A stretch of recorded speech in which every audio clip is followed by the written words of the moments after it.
ಹಬ್ಬದ ದಿನ ನಾನು ನನ್ನ ತಂಗಿಯ ಮನೆಗೆ ಸಿಹಿ ತಿಂಡಿಗಳೊಂದಿಗೆ ಹೋದಾಗ ನನ್ನ ಮುಂದೆ ನನ್ನ ವಿಧವೆ ತಂಗಿಗೆ ಅವಳ ಅತ್ತೆ ಮತ್ತು ಅತ್ತಿಗೆ ದೊಣ್ಣೆಯಿಂದ ಹೊಡೆಯುತ್ತಿದ್ದರು. ಈ ದೃಶ್ಯವನ್ನು ನೋಡಿ ನಾನು ಬೆಚ್ಚಿಬಿದ್ದೆ. ನನ್ನ ತಂಗಿ ಮೌನವಾಗಿ ಹೊಡೆತವನ್ನು ತಿನ್ನುತ್ತಿದ್ದಳು ಮತ್ತು ಅಳುತ್ತಿದ್ದಳು.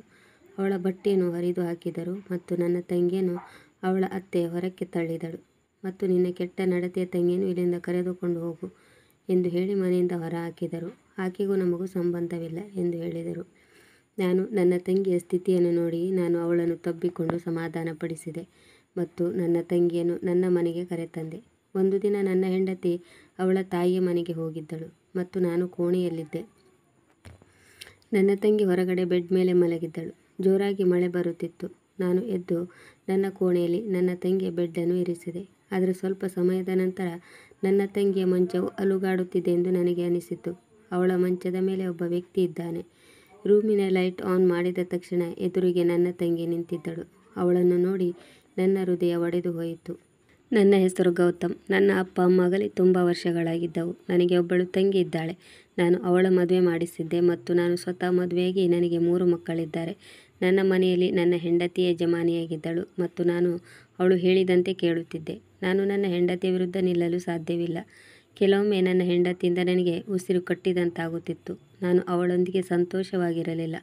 ಅವಳು ಎಲ್ಲದರಲ್ಲೂ ಅಚಲವಾಗಿದ್ದಳು.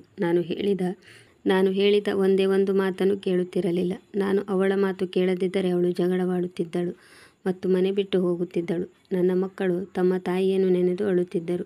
ಅದಕ್ಕೆ ನಾನೀಗ ಅಸಹಾಯಕನಾಗಿದ್ದೆ. ಬಲವಂತ ಮಾಡಿ ನನ್ನ ತಂಗಿಗೆ ಒಂದು ಒಳ್ಳೆಯ ಮನೆಗೆ ಮದುವೆ ಮಾಡಿಕೊಟ್ಟಿದ್ದೆ ಮತ್ತು ಅವಳು ತನ್ನ ಮನೆಯಲ್ಲಿ ತುಂಬ ಸಂತೋಷವಾಗಿದ್ದಳು. ಆಗಾಗ ಗಂಡನ ಜೊತೆ ನಮ್ಮ ಮನೆಗೆ ಬರುತ್ತಿದ್ದಳು. ಅವಳಿಗೆ ಮಕ್ಕಳಿಲ್ಲ ಎಂಬುದೇ ಕೊರತೆಯಾಗಿತ್ತು. ನನ್ನ ತಂಗಿಯ ಮೇಲೆ ದೇವರ ಕೃಪೆ ಇರಲಿ, ಅವಳಿಗೆ ಒಂದು ಮಗುವಾಗಲಿ ಎಂದು ನಾನು ಯಾವಾಗಲೂ ದೇವರಲ್ಲಿ ಪ್ರಾರ್ಥಿಸುತ್ತಿದ್ದೆ. ಹೀಗೆ ದಿನಗಳು ಕಳೆಯುತ್ತಿದ್ದವು. ಒಂದು ದಿನ ನನ್ನ ತಂಗಿಯ ಗಂಡ ಅಪಘಾತಕ್ಕೆ ಒಳಗಾದರು. ನನ್ನ ತಂಗಿ ವಿಧವೆಯಾದಳು. ನನ್ನ ತಂಗಿಯ ಜೀವನದಲ್ಲಿ ದೊಡ್ಡ ಪ್ರಳಯವೇ ಬಂದಿತ್ತು. ಗಂಡನ ಮರಣದ ನಂತರ ಅವಳು ತನ್ನ ಅತ್ತೆಯ ಮನೆಯಲ್ಲಿಯೇ ಇದ್ದಳು. ನನ್ನ ಹೆಂಡತಿಗೆ ಏನಾಯಿತೋ ಗೊತ್ತಿಲ್ಲ. ಅವಳು ನನ್ನ ತಂಗಿಯ ಮನೆಗೆ ಹೋಗಲು ಬಿಡಲಿಲ್ಲ. ಸ್ವತಃ ಅವಳು ಹೋಗಲಿಲ್ಲ. ಆದರೆ ನಾನು ಆಗಾಗ ನನ್ನ ಸಹೋದರಿಯನ್ನು ಭೇಟಿಯಾಗಲು ರಹಸ್ಯವಾಗಿ ಅವಳ ಮನೆಗೆ ಹೋಗುತ್ತಿದ್ದೆ. ನನ್ನ ತಂಗಿಯನ್ನು ಅವರ ಅತ್ತೆ ಮನೆಯಿಂದ ಹೊರಹಾಕಿದರೆ ಅವಳು ನಮ್ಮ ಮನೆಗೆ ಬರುತ್ತಾಳೆ ಎಂದು ನನ್ನ ಹೆಂಡತಿ ಹೇಳುತ್ತಿದ್ದಳು. ಅದಕ್ಕೆ ಸ್ಪಷ್ಟವಾಗಿ ನನ್ನ ಹೆಂಡತಿ ಹೇಳಿದಳು, ನಿಮ್ಮ ತಂಗಿಯೊಂದಿಗೆ ನಿಮ್ಮ ಸಂಬಂಧವನ್ನು ಕೊನೆಗೊಳಿಸಿ ಮತ್ತು ಅವಳನ್ನು ಅವಳ ಪಾಡಿಗೆ ಬಿಟ್ಟುಬಿಡಿ. ಏಕೆಂದರೆ ನಮ್ಮ ಮಕ್ಕಳು ಇನ್ನೂ ಚಿಕ್ಕವರು ಮತ್ತು ಬೆಳೆಯುವ ಮಕ್ಕಳು. ನೀವು ಅವರ ಬಗ್ಗೆ ಗಮನ ಕೊಡಿ. ನನ್ನ ಹೆಂಡತಿಯ ಮಾತುಗಳನ್ನು ಕೇಳಿ ನನಗೆ ತುಂಬ ದುಃಖವಾಯಿತು. ನಾನು ನನ್ನ ತಂಗಿಯನ್ನು ಹೇಗೆ ಬಿಡಲಿ? ನಾನು ನನ್ನ ತಂಗಿಯನ್ನು ತುಂಬ ಪ್ರೀತಿಯಿಂದ ಬೆಳೆಸಿದ್ದೆ. ಹಬ್ಬದ ದಿನ ನಾನು ನನ್ನ ಆಪ್ತ ಸ್ನೇಹಿತರೊಬ್ಬರನ್ನು ಭೇಟಿಯಾಗಲು ಹೋಗುತ್ತಿದ್ದೇನೆ ಎಂದು ನನ್ನ ಹೆಂಡತಿಗೆ ಹೇಳಿದ್ದೆ. ಆದರೆ ನನ್ನ ಹೆಂಡತಿ ತುಂಬ ಕೋಪಗೊಂಡಿದ್ದಳು ಮತ್ತು ನಾನು ಮನೆಯಿಂದ ಹೊರಹೋಗಲು ಪ್ರಾರಂಭಿಸಿದಾಗ ಅವಳು ನನ್ನನ್ನು ತಡೆದು, ನೀವು ನನ್ನ ಹತ್ತಿರ ಸುಳ್ಳನ್ನು ಏಕೆ ಹೇಳುತ್ತಿದ್ದೀರಿ? ನೀವು ಸತ್ಯವನ್ನು ಹೇಳಬಹುದಿತ್ತು.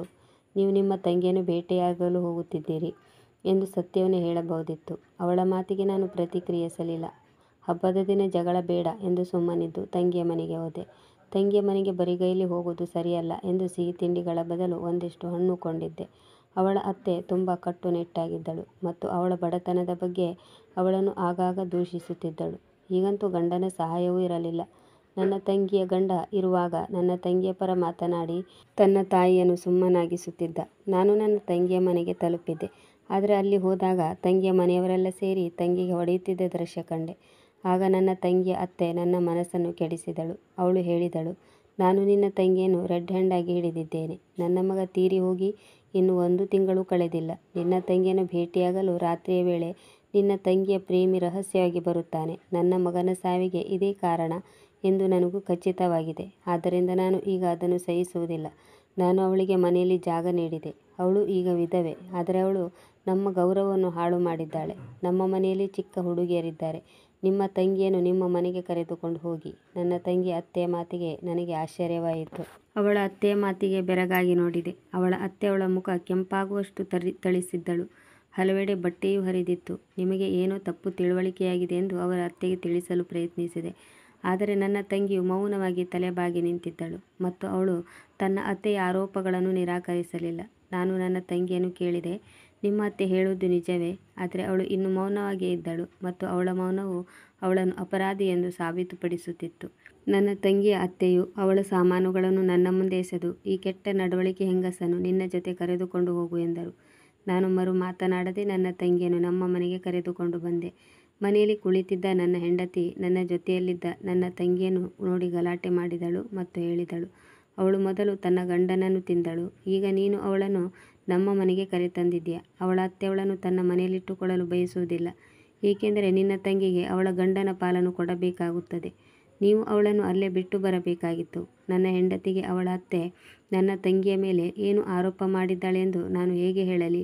ನಾನು ನನ್ನ ಹೆಂಡತಿಗೆ ಸ್ವಲ್ಪ ದಿನ ಅವಳು ಇಲ್ಲೇ ಉಳಿಯಲಿ, ನಂತರ ಅವಳಿಗೆ 2ನೇ ಮದುವೆ ವ್ಯವಸ್ಥೆ ಮಾಡುತ್ತೇನೆ ಎಂದು ಹೇಳಿದೆ ಮತ್ತು ಅವಳಿಗೆ ಸುಮ್ಮನಿರಲು ಬೇಡಿಕೊಂಡೆ. ನನ್ನ ತಂಗಿಯ ಮದುವೆಗೂ ಮೊದಲು ನಮ್ಮ ಮನೆಯಲ್ಲಿ 2 ಕೋಣೆಗಳು ಇದ್ದವು. ನನ್ನ ತಂಗಿಯ ಮದುವೆ ನಂತರ ಅವಳ ಕೋಣೆಯನ್ನು ನಮ್ಮ ಮಕ್ಕಳಿಗೆ ನೀಡಿದ್ದೇವೆ. ಹಾಗಾಗಿ ನನ್ನ ತಂಗಿ ಬಂದಾಗ ಅವಳಿಗೆ ಜಾಗವಿರಲಿಲ್ಲ. ನಾನು ನನ್ನ ಹೆಂಡತಿಗೆ ಹೇಳಿದೆ ಮಕ್ಕಳೊಂದಿಗೆ ತಂಗಿಯು ರೂಮನ್ನು ಶೇರ್ ಮಾಡಿಕೊಳ್ಳಲಿ ಎಂದು.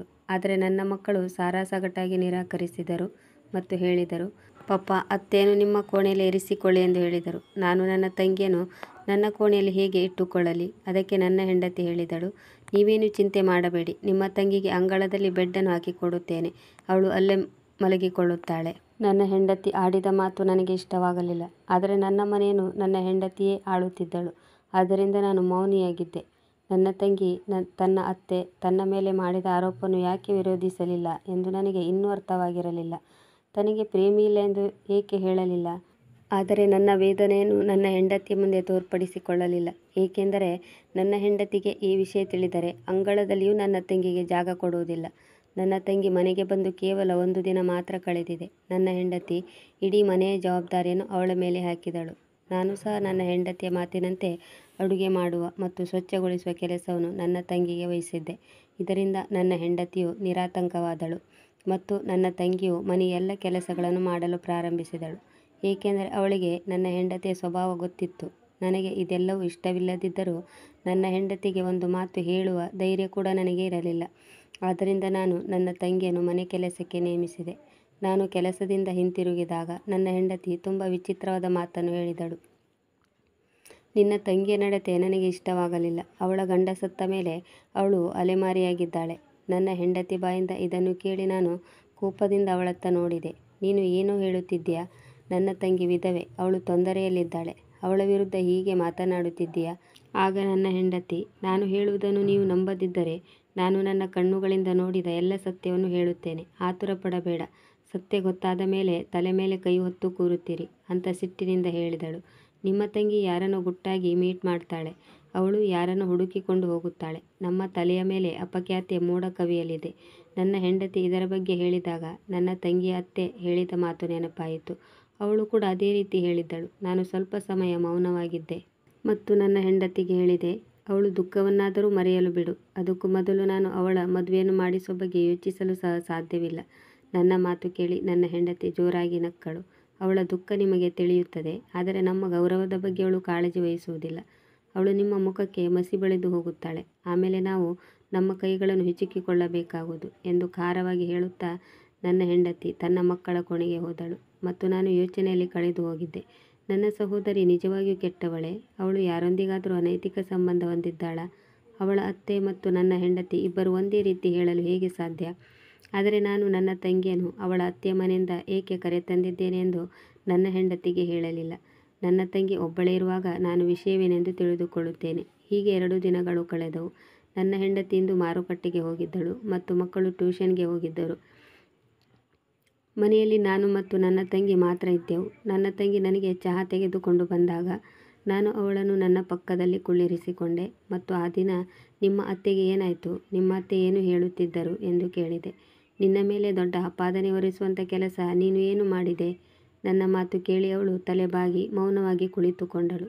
ಅವಳು ಒಂದೇ ಒಂದು ಮಾತನ್ನು ಆಡಲಿಲ್ಲ. ನಾನು ಗೌರಿಗೆ ಹೀಗೆ ಹೇಳಿದೆ, ನಿನ್ನ ಮೌನದಿಂದ ನನಗೆ ಏನೂ ಅರ್ಥವಾಗುತ್ತಿಲ್ಲ, ಏನಾಯಿತು ಎಂದು ಹೇಳು. ಅವಳ ಕಣ್ಣುಗಳಿಂದ ಕಣ್ಣೀರು ಹರಿಯಲು ಪ್ರಾರಂಭಿಸಿತು ಮತ್ತು ಅವಳು ಎದ್ದು ಹೋದಳು. ಅವಳು ನನಗೆ ಸಂಪೂರ್ಣ ಸತ್ಯವನ್ನು ಹೇಳಿದರೆ ನಾನು ನನ್ನ ಹೆಂಡತಿಯನ್ನು ಎದುರಿಸುತ್ತಿದ್ದೆ, ಆದರೆ ಅವಳ ಈ ಮೌನ ಅವಳನ್ನು ಅಪರಾಧಿ ಎಂದು ಸಾಬೀತುಪಡಿಸುತ್ತಿತ್ತು. ನಾನು ಎಷ್ಟು ಕೇಳಿದರೂ ಅವಳು ಏನನ್ನೂ ಹೇಳಲಿಲ್ಲ. ಹೀಗೆ ದಿನಗಳು ಕಳೆಯತೊಡಗಿದವು. ಒಂದು ರಾತ್ರಿ ನಾನು ನನ್ನ ಕೋಣೆಯಿಂದ ಹೊರಗೆ ಬಂದಾಗ ಅಂಗಳದ ಬೆಡ್ನ ಮೇಲೆ ಗೌರಿ ಇರಲಿಲ್ಲ. ನಾನು ಅಲ್ಲಿ ಇಲ್ಲಿ ನೋಡಿದೆ, ಆದರೆ ಅವಳು ಎಲ್ಲಿಯೂ ಕಾಣಿಸಲಿಲ್ಲ. ಸ್ವಲ್ಪ ಸಮಯದ ನಂತರ ಗೌರಿ ಟೆರೆಸ್ನ ಮೆಟ್ಟಿಲುಗಳಿಂದ ಕೆಳಕ್ಕೆ ಇಳಿದು ಬರುತ್ತಿದ್ದಳು. ನಾನು ಅವಳನ್ನು ಆಶ್ಚರ್ಯದಿಂದ ಕೇಳಿದೆ, ನೀನು ಇಷ್ಟು ತಡರಾತ್ರಿಯಲ್ಲಿ ಟೆರೆಸ್ ಮೇಲೆ ಏನು ಮಾಡುತ್ತಿದ್ದೀಯಾ ಎಂದು. ನನ್ನ ಮಾತನ್ನು ಕೇಳಿದ ಗೌರಿ ತುಂಬ ಉದ್ವಿಗ್ನಗೊಂಡಳು. ಅವಳು ಜೋರಾಗಿ ಉಸಿರು ತೆಗೆದುಕೊಂಡು ಹೇಳಿದಳು, ನಾನು ಟೆರೆಸ್ಗೆ ಹೋಗಿದ್ದೆ. ಅವಳು ಹೇಳಿದ್ದನ್ನು ನನಗೆ ಅರಗಿಸಿಕೊಳ್ಳಲಾಗಲಿಲ್ಲ. ತೆರೆದ ಅಂಗಳದಲ್ಲಿ ಮಲಗಿದ್ದವಳು ಟೆರೆಸ್ಗೆ ಹೋಗುವ ಅಗತ್ಯ ಏನಿತ್ತು? ನನ್ನ ಹೆಂಡತಿ ಮತ್ತು ಗೌರಿಯ ಅತ್ತೆ ಹೇಳಿದ್ದು ಸರಿ ಅನ್ನಿಸಿತು, ಆದರೆ ಸಮಸ್ಯೆ ಬೇರೆಯೇ ಇತ್ತು. ಆದರೆ ನನಗೆ ಯಾವುದೇ ಪುರಾವೆ ಸಿಗುವವರೆಗೂ ನನ್ನ ತಂಗಿಯ ಮೇಲೆ ಸಂಶಯ ಪಡಲು ಸಾಧ್ಯವಿಲ್ಲ. ಹೀಗೆ ಕೆಲವು ದಿನಗಳು ಕಳೆದವು. ನಂತರ ಒಂದು ದಿನ ನನ್ನ ಅತ್ತೆಯ ಆರೋಗ್ಯವು ಹದಗೆಟ್ಟಿತ್ತು. ನನ್ನ ಹೆಂಡತಿ ಹೇಳಿದಳು, ನಾನು ನನ್ನ ತಾಯಿಯ ಮನೆಗೆ ಹೋಗುತ್ತೇನೆ, ಆದರೆ ಮಕ್ಕಳಿಗೆ ಎಕ್ಸಾಮ್ ಇದೆ, ಮಕ್ಕಳು ಇಲ್ಲೇ ಇರುತ್ತಾರೆ, ಗೌರಿ ಮಕ್ಕಳನ್ನು ನೋಡಿಕೊಳ್ಳುತ್ತಾಳೆ ಎಂದು. ಆಗ ನಾನು, ಪರವಾಗಿಲ್ಲ, ನೀನು ಹೋಗಿ ನಿನ್ನ ಅಮ್ಮನ ಜೊತೆ ಇರು ಎಂದು ಹೇಳಿದೆ. ನನ್ನ ಹೆಂಡತಿ ತವರು ಮನೆಗೆ ಹೊರಟು ಹೋದಳು. ಮಳೆಯ ವಾತಾವರಣವಿತ್ತು. ನನ್ನ ತಂಗಿ ಗೌರಿ ಊಟ ಮಾಡಿ ಹೊರಗೆ ಮಲಗಿದ್ದಳು. ನನ್ನ ಹೆಂಡತಿ ಹೋದ ನಂತರ ನಾನು ನನ್ನ ತಂಗಿಗೆ ಹೇಳಿದೆ, ನೀನು ಇಲ್ಲಿ ಮಲಗುವುದು ಬೇಡ, ಮಧ್ಯರಾತ್ರಿಯಲ್ಲಿ ಮಳೆ ಬೀಳಬಹುದು. ನಿನ್ನ ಹಾಸಿಗೆಯನ್ನು ನನ್ನ ರೂಮಿನಲ್ಲಿ ಹಾಕುತ್ತೇನೆ, ನೀನು ನನ್ನ ರೂಮಿನಲ್ಲಿ ನೆಮ್ಮದಿಯಾಗಿ ಮಲಗು ಎಂದು ಹೇಳಿದೆ. ಗೌರಿ ನನ್ನ ಮಾತಿಗೆ ಒಪ್ಪಿಕೊಂಡಳು. ನಂತರ ನಾನು ನನ್ನ ಕೋಣೆಯಲ್ಲಿ ನನ್ನ ತಂಗಿಯ ಬೆಡ್ಡನ್ನು ಹಾಕಿದೆ. ಮಧ್ಯರಾತ್ರಿಯಲ್ಲಿ ನನ್ನ ತಂಗಿ ಎಚ್ಚರವಾಗಿರುವಂತೆ ಮತ್ತು ಅವಳ ಹಾಸಿಗೆ ಅಲುಗಾಡುತ್ತಿದೆ ಎಂದು ನನಗೆ ಭಾಸವಾಯಿತು. ಆದ್ದರಿಂದ ನಾನು ಬಹುಶಃ ಅವಳು ಇನ್ನೂ ಮಲಗಿಲ್ಲವೇನೋ ಎಂದು ಅಂದುಕೊಂಡೆ. ಅವಳಿಗೂ ಸಹ ನನ್ನಂತೆ ಇನ್ನೂ ನಿದ್ದೆ ಬರಲಿಲ್ಲವೇನೋ ಎಂದುಕೊಂಡು ನಾನು ಮೌನವಾಗಿ ಮಲಗಿದ್ದೆ. ಸ್ವಲ್ಪ ಹೊತ್ತು ಅವಳು ಮಂಚದ ಮೇಲೆ ಆ ಕಡೆ ಈ ಕಡೆ ಹೊರಳಾಡಿದಂತೆ ಅನಿಸಿತು. ಆದರೆ ಮರುದಿನ ಬೆಳಿಗ್ಗೆ ಎಲ್ಲವೂ ಚೆನ್ನಾಗಿತ್ತು. ಆದರೆ ನನ್ನ ತಂಗಿಯ ಕಣ್ಣುಗಳು ಸ್ವಲ್ಪ ಕೆಂಪಾಗಿದ್ದವು. ಬಹುಶಃ ರಾತ್ರಿ ಸರಿಯಾಗಿ ನಿದ್ದೆ ಇಲ್ಲದ ಕಾರಣ ಹೀಗಾಗಿರಬೇಕು ಎಂದುಕೊಂಡು ನಾನು ಅವಳಿಗೆ ಏನನ್ನೂ ಕೇಳಲಿಲ್ಲ. ಆದರೆ ಮರುದಿನ ರಾತ್ರಿ ಕೂಡ ಅದೇ ರಿಪೀಟ್ ಆಯಿತು. ಗೌರಿ ಮಂಚದ ಮೇಲೆ ಏನೋ ಮಾಡುತ್ತಿದ್ದಾಳೆ ಎಂದು ನನಗೆ ಅನಿಸಿತು. ಆದರೂ ಸಹ ನಾನು ಮೌನವಾಗಿದ್ದೆ. ಮಾರನೇ ದಿನ ಅವಳು ತಡರಾತ್ರಿಯಲ್ಲಿ ಎಚ್ಚರಗೊಂಡಿದ್ದಳು. ಇವಳು ಏಕೆ ಇಷ್ಟು ರಾತ್ರಿಯಲ್ಲಿ ಎಚ್ಚರವಾಗಿದ್ದಾಳೆ, ಇವಳೇನು ಮಾಡುತ್ತಿದ್ದಾಳೆ ಎಂದು ನಾನು ಮೊಬೈಲ್ ಟಾರ್ಚ್ ಹೊಡೆದೆ.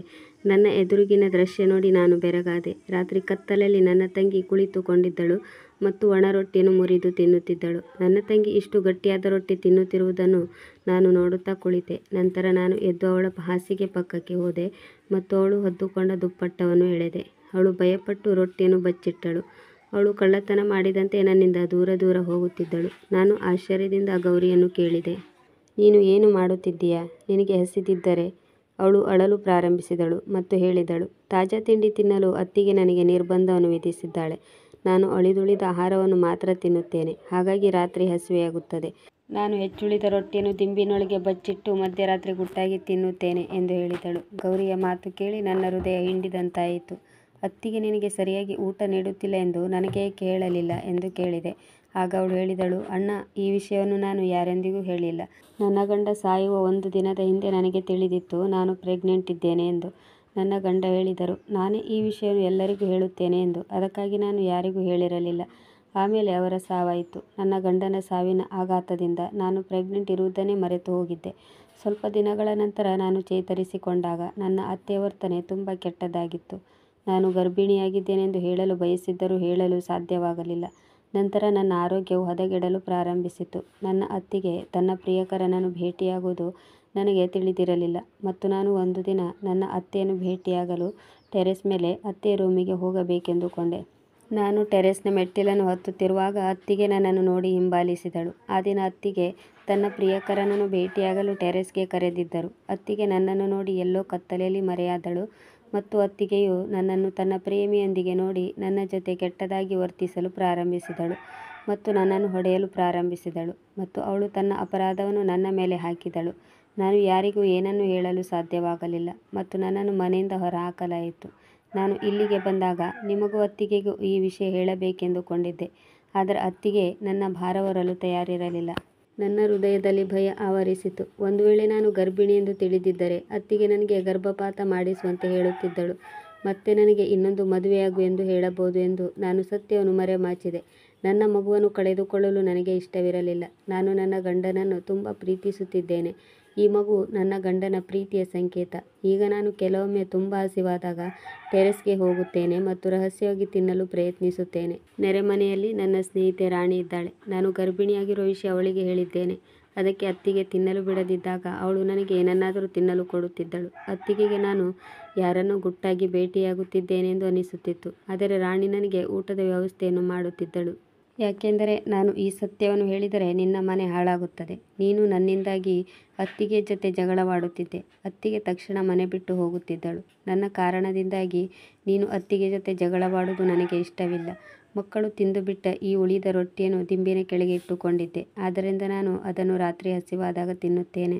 ಇದನ್ನು ಹೇಳುತ್ತಾ ನನ್ನ ತಂಗಿ ಜೋರಾಗಿ ಅಳತೊಡಗಿದಳು ಮತ್ತು ನಾನು ಮುಂದೆ ಹೋಗಿ ನನ್ನ ತಂಗಿಯನ್ನು ತಬ್ಬಿಕೊಂಡೆ ಮತ್ತು ನನ್ನನ್ನು ನಾನು ನಿಯಂತ್ರಿಸಿಕೊಂಡೆ. ಮತ್ತು ನನ್ನ ಸ್ವಂತ ಮನೆಯಲ್ಲಿ ನನ್ನ ತಂಗಿಯ ಮೇಲೆ ಏನು ದೌರ್ಜನ್ಯ ನಡೆಯುತ್ತಿದೆ ಎಂದು ಸಹ ನನಗೆ ತಿಳಿದಿಲ್ಲ. ಬಹುಶಃ ಅವಳು ನನಗೆ ಮೊದಲೇ ಹೇಳಬೇಕಾಗಿದ್ದ ಇಷ್ಟು ದೊಡ್ಡ ಸತ್ಯವನ್ನು ನನ್ನಿಂದ ಮುಚ್ಚಿಟ್ಟಿದ್ದಳು. ಆದರೆ ಅವಳು ನನ್ನನ್ನು ಹೇಗೆ ನಂಬುತ್ತಾಳೆ? ನಾನು ಒಳ್ಳೆಯ ಸಹೋದರ ಎಂದು ಯಾವಾಗ ಸಾಬೀತುಪಡಿಸಿದ್ದೇನೆ? ಅವಳು ವಿಧವೆಯಾಗಿದ್ದರೂ ಅವಳ ಅತ್ತೆಯ ದೌರ್ಜನ್ಯದಿಂದ ನಾನು ಅವಳನ್ನು ರಕ್ಷಿಸಿ ಈ ಮನೆಗೆ ಕರೆತಂದಾಗ ನನ್ನ ಮನೆಯಲ್ಲಿ ಅವಳಿಗೆ ಸ್ವಲ್ಪವೂ ಗೌರವ ಸಿಗಲಿಲ್ಲ. ಅವಳು ಏನು ತಿನ್ನುತ್ತಾಳೆ, ಅವಳು ಹೇಗೆ ಬದುಕುತ್ತಾಳೆ, ಅವಳ ಬೇಕು ಬೇಡವನ್ನು ಸಹ ನಾನು ಕೇಳಲಿಲ್ಲ. ಮತ್ತು ಅವಳನ್ನು ನನ್ನ ಮನೆಗೆ ಕರೆತಂದ ನಂತರ ಅವಳ ಪರವಾಗಿ ನಾನು ನಿಲ್ಲಲಿಲ್ಲ. ನನ್ನ ಹೆಂಡತಿಯ ವರ್ತನೆ ಹೇಗಿದೆ ಎಂದು ತಿಳಿದಿದ್ದರೂ ನಾನು ಅವಳೊಂದಿಗೆ ಪ್ರೀತಿಯಿಂದ ಮಾತನಾಡಲಿಲ್ಲ. ನನ್ನ ಪ್ರತಿಯೊಂದು ತಪ್ಪನ್ನು ಮತ್ತು ಪ್ರತಿ ನಿರ್ಲಕ್ಷ್ಯದ ಬಗ್ಗೆ ನಾನು ಅರಿತುಕೊಂಡೆ. ಈಗ ನಾನು ಅವಳನ್ನು ಹೆಚ್ಚು ಕಾಳಜಿಯಿಂದ ನೋಡಿಕೊಳ್ಳುತ್ತೇನೆಂದು ಭರವಸೆ ನೀಡಿದೆ. ರಾತ್ರಿ ಇಡೀ ಅವಳೊಂದಿಗೆ ಕುಳಿತು ಸಮಾಧಾನಪಡಿಸುತ್ತಿದ್ದೆ. ನನ್ನ ತಂಗಿಗೆ ನನ್ನ ಕೈಯಿಂದಲೇ ಅಡುಗೆ ಮಾಡಿ ಊಟ ಮಾಡಿಸಿದೆ. ನನ್ನ ಹೆಂಡತಿ ಬಂದಾಗ ಅವಳು ನನ್ನೊಂದಿಗೆ ಇರಲು ಬಯಸಿದರೆ ನಾನು ಅವಳೊಂದಿಗೆ ನೇರವಾಗಿ ಮಾತನಾಡುತ್ತೇನೆಂದು ನಿರ್ಧರಿಸಿದೆ. ಅದೇನೆಂದರೆ, ಅವಳು ನನ್ನೊಂದಿಗೆ ಬದುಕಬೇಕೆಂದಾದರೆ ಅವಳು ನನ್ನ ತಂಗಿಗೆ ಗೌರವ ಮತ್ತು ಪ್ರೀತಿಯನ್ನು ನೀಡಬೇಕು. ಇಲ್ಲದಿದ್ದರೆ ಅವಳು ತನ್ನ ತವರು ಮನೆಗೆ ಹಿಂತಿರುಗಬಹುದು ಎಂದು ನಿರ್ಧಾರ ಮಾಡಿದೆ. ಮತ್ತು ಒಂದು ವಾರದ ನಂತರ ನನ್ನ ಹೆಂಡತಿ ಬಂದಳು. ನಾನು ಅವಳನ್ನು ನನ್ನ ಮುಂದೆ ಕೂರಿಸಿಕೊಂಡು ನಾನು ನನ್ನ ತಂಗಿಯ ಬಗ್ಗೆ ಹೇಳಿದೆ. ಇದನ್ನು ಕೇಳಿ ಅವಳು ಕೋಪಗೊಂಡಳು ಮತ್ತು ಹೇಳತೊಡಗಿದಳು, ನಿಮ್ಮ ತಂಗಿಗೆ ಮೊದಲು ಗರ್ಭಪಾತ ಮಾಡಿಸಿ. ಅವಳ ಮಗುವಿನ ಜವಾಬ್ದಾರಿಯನ್ನು ಯಾರು ತೆಗೆದುಕೊಳ್ಳುತ್ತಾರೆ? ಮತ್ತು ಯಾರು ಮಗುವಿನ ತಾಯಿಯನ್ನು ಸುಲಭವಾಗಿ ಮದುವೆಯಾಗುವುದಿಲ್ಲ. ನಾನು ಕೋಪದಿಂದ ನನ್ನ ಹೆಂಡತಿಯತ್ತ ನೋಡಿದೆ ಮತ್ತು ಹೇಳಿದೆ, ಈಗ ನನಗೆ ಪ್ರಪಂಚದ ಬಗ್ಗೆ ಕಾಳಜಿ ಇಲ್ಲ. ನನಗೆ ನನ್ನ ತಂಗಿಯ ಸಂತೋಷವೇ ಮುಖ್ಯ. ಆದ್ದರಿಂದ ಅವಳ ಜೀವನವನ್ನು ನಿರ್ಧರಿಸುವ ಹಕ್ಕು ನಿನಗೆ ಇಲ್ಲ. ಈ ಮನೆ ನನ್ನದು. ಇದು ನನ್ನ ಹೆತ್ತವರಿಗೆ ಸೇರಿದ್ದು. ಇದರ ಮೇಲೆ ನನ್ನ ತಂಗಿಯೂ ಹಕ್ಕಿದೆ. ನನ್ನ ಕಟ್ಟುನಿಟ್ಟಿನ ಸ್ವರವನ್ನು ಕೇಳಿ ನನ್ನ ಹೆಂಡತಿ ಸಂಪೂರ್ಣವಾಗಿ ಮೌನವಾದಳು. ನಾನು ಅವಳೊಂದಿಗೆ ಮೊದಲ ಬಾರಿಗೆ ಈ ರೀತಿ ಕಠೋರವಾಗಿ ಮಾತನಾಡಿದ್ದೆ. ಗೌರಿ ಮತ್ತು ಅವಳ ಮಗುವಿಗೆ ಯಾವುದೇ ತೊಂದರೆ ಆಗಲು ನಾನು ಬಿಡುವುದಿಲ್ಲ. ನಾನು ಆದಷ್ಟು ಬೇಗ ಮೇಲಿನ ಮಹಡಿಯಲ್ಲಿ ಸ್ವಲ್ಪ ಭಾಗವನ್ನು ನನ್ನ ತಂಗಿಗೆ ಕೊಡುತ್ತೇನೆ. ಅವಳು ನಿಮ್ಮ ಸೇವಕಿಯಲ್ಲ, ಆದ್ದರಿಂದ ಅವಳು ನಿಮ್ಮ ಸೇವೆ ಮಾಡುವುದಿಲ್ಲ. ನೀನು ನಿನ್ನ ಜೀವನವನ್ನು ನಡೆಸು ಮತ್ತು ಅವಳು ಅವಳ ಜೀವನವನ್ನು ನಡೆಸುತ್ತಾಳೆ. ಮತ್ತು ಅವಳಿಗೆ ಒಳ್ಳೆಯ ವರ ಸಿಕ್ಕರೆ ನಾನೇ ಅವಳಿಗೆ ಮದುವೆಯನ್ನು ಮಾಡಿಸುತ್ತೇನೆ. ಹೀಗೆ ಹೇಳುತ್ತಾ ನಾನು ನನ್ನ ಮಾತನ್ನು ಮುಗಿಸಿದೆ. ದೂರದಲ್ಲಿ ನಿಂತಿದ್ದ ನನ್ನ ತಂಗಿಯ ಮುಖದಲ್ಲಿ ನೆಮ್ಮದಿಯ ಭಾವವಿತ್ತು, ಏಕೆಂದರೆ ನನ್ನ ವರ್ತನೆಯಿಂದ ನನ್ನ ಹೆಂಡತಿ ಸಂಪೂರ್ಣವಾಗಿ ಮೌನವಾಗಿದ್ದಳು. ಪ್ರಿಯ ವೀಕ್ಷಕರೇ, ಈ ಕತೆ ನಿಮಗೆ ಇಷ್ಟವಾಗಿದ್ದಲ್ಲಿ ಇದಕ್ಕೊಂದು ಲೈಕ್ ಕೊಡಿ, ಕಮೆಂಟ್ ಮಾಡಿ, ಶೇರ್ ಮಾಡಿ ಮತ್ತು ಸಬ್ಸ್ಕ್ರೈಬ್ ಮಾಡಲು ಮರೆಯದಿರಿ. ಮುಂದಿನ ಕಥೆಯೊಂದಿಗೆ ಮತ್ತೆ ಭೇಟಿಯಾಗೋಣ. ಕತೆ ಕೇಳಿದ್ದಕ್ಕೆ ಧನ್ಯವಾದಗಳು.